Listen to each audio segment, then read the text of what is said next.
And if I do, will anything happen? Will it come true? Will anything happen? Hmm, who knows? Whether we know it or not, we're all manipulated. It's becoming almost impossible to think or even act for ourselves anymore. We're manipulated, programmed, and brainwashed right from the start. Right from the day we're born. By family, by press, by radio, by television. And more we know less and less of who they are. Who could they be? Is it the boss we work for? Who tells him what to do? Is it the government? Whoever's in power, it seems just the same. So, who's behind them?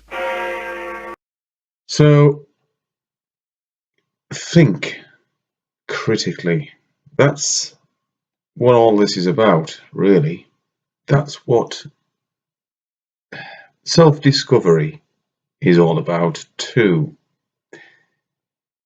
Knowing your own self, your own mind, the way your mind can be manipulated, taken from you at a very early age, and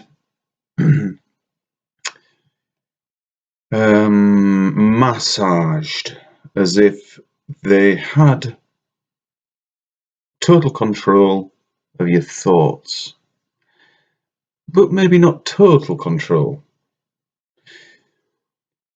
Think back, if you can, to your childhood and the way you really thought about Santa Claus.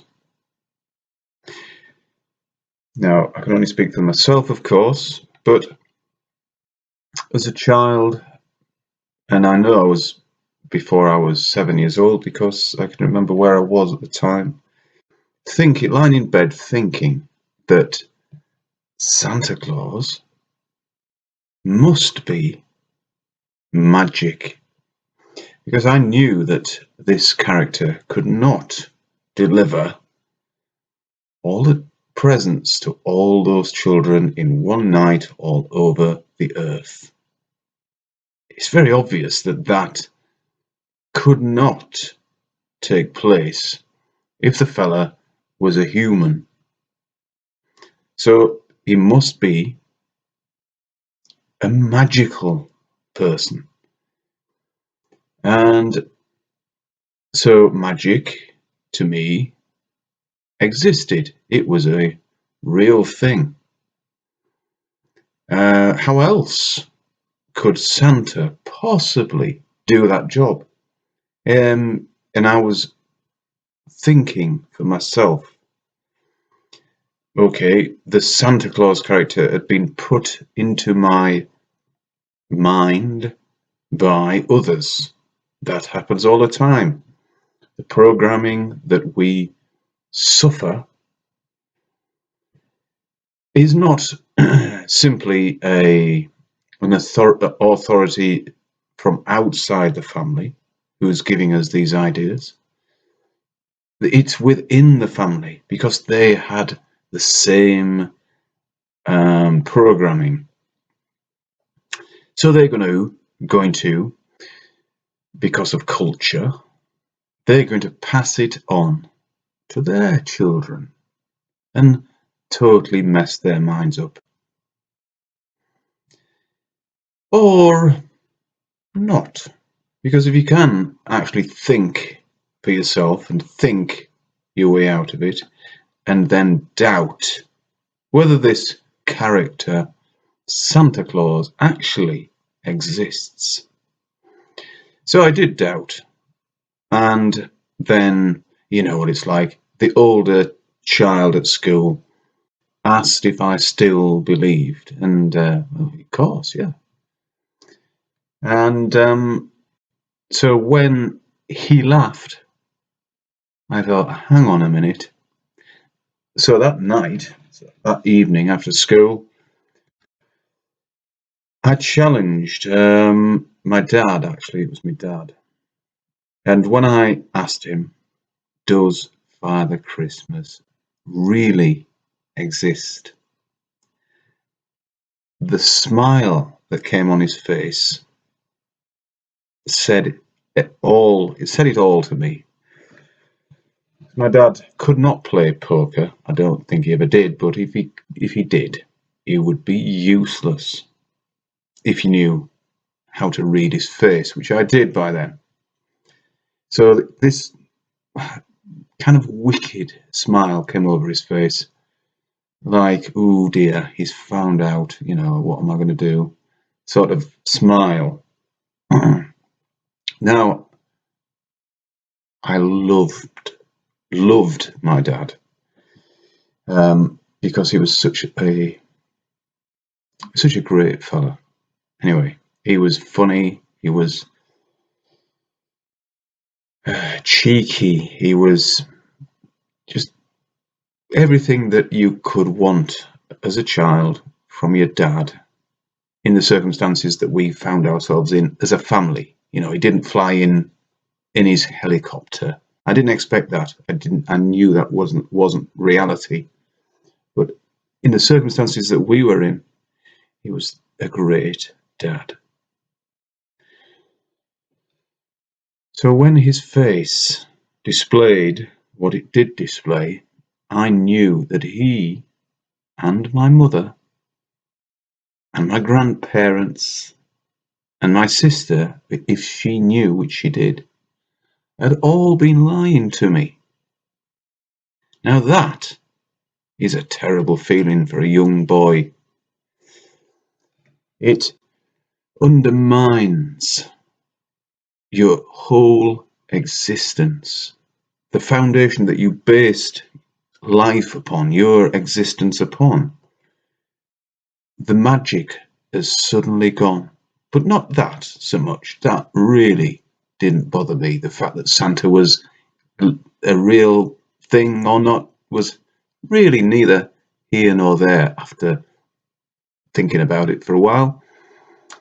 But what really hurt me was the lies and deception from within my own family. The people that I trusted beyond anything that I'd experienced so far, they were the solid foundation of my existence. The family. Ask them any questions, they would tell you the correct answer, or the I'm not sure but answer, or ooh, I don't know. That is all truthful to me. If you don't know, you don't make some bullshit up to cover the fact that you don't know. You simply say, I don't know. And that's good enough for me. And was then. Even though when the first I don't know actually hit me, or, was the reply, it was a bit of a slap around the face, because I thought grown-ups knew everything. But when I think about it, the grown-ups I was talking about, or talking to, should I say, at the time, were in their early 20s. I mean, what do you know in your early 20s? Now I'm in my mid-50s, and I still don't know everything, and you never will know everything. So, a young, inquiring mind asks you a question that you're not sure about. Don't make something up. Just say, well, I don't really know, but it could be this, it could be that. But I'll tell you one thing for sure. Santa Claus does not exist. And the surface of a standing body of water will always be level. And not the mathematical bullshit level, but the practical, everyday, on display level. The level, which means, as Dell so succinctly puts it, level is no deviation from one point to another point, no matter how far away those points are, no deviation in elevation. So that if you connect the 2 points, you get, what do you get? A straight line, which would be parallel if held over the surface of a standing body of water. Now, if you can't understand that, if it won't sink in, then goodbye. Hello, just go, because you're a dim-witted simpleton who will never know the truth, who will never understand what it's like to use use most, perhaps, of your thoughts, your thought processes. If you come up to a stumbling block where it won't allow you to go any further in your mind, then what are you doing? What are you doing?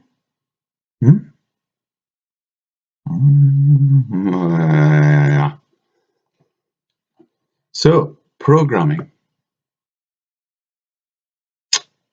Don't think that it stops just because you realized, or the truth is revealing itself due to your thought process. Don't think that it stops. It's going on all the time, and the trick is to identify and then make the decision. But just because you can see it and see through it and recognize it for what it is, doesn't stop it, and doesn't stop the influence on others. The influence is what it's all about for the people who are doing the influencing, and their methods, usually the media, film, radio, television, the newspapers, whoever reads them, they're all full of propaganda, and their whole mission is to influence the masses into thinking a certain way, into acting a certain way, to maintain and retain the culture that we are born into. And we can't ask certain questions because they are met with ridicule. That sort of ridicule. Where you are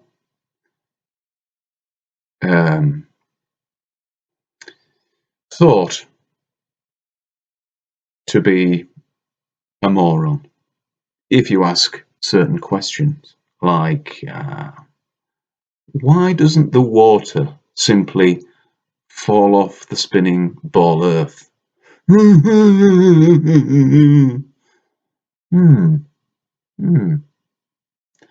Oh yes, that was answered by my primary school teacher when she filled a bucket with water. I can still picture this. It was a galvanized bucket, maybe a 3-gallon bucket, not a massive one. And the bucket handle was one of those lovely half-round galvanized, also steel handles that I've since used many for pointing brickwork.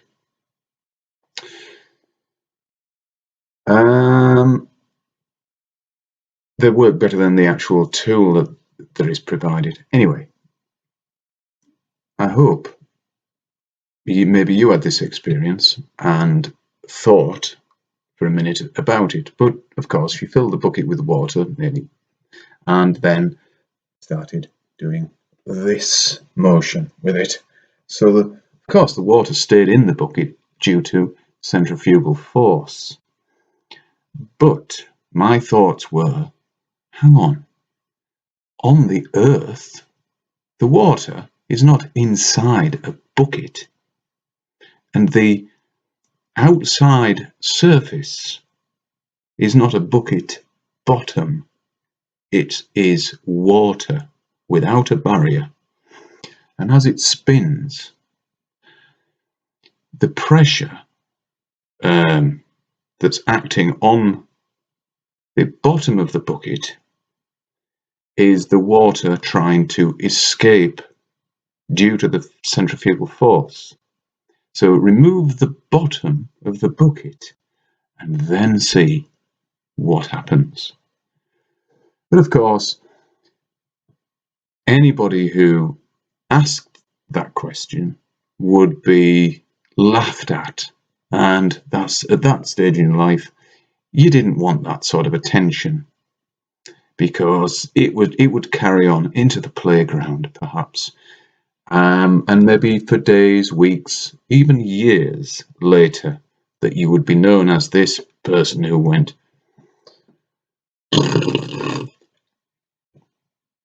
So that was that. It wasn't broached. The question was, maybe, I don't know whether I asked it, I can't remember, but it certainly was going on in my mind.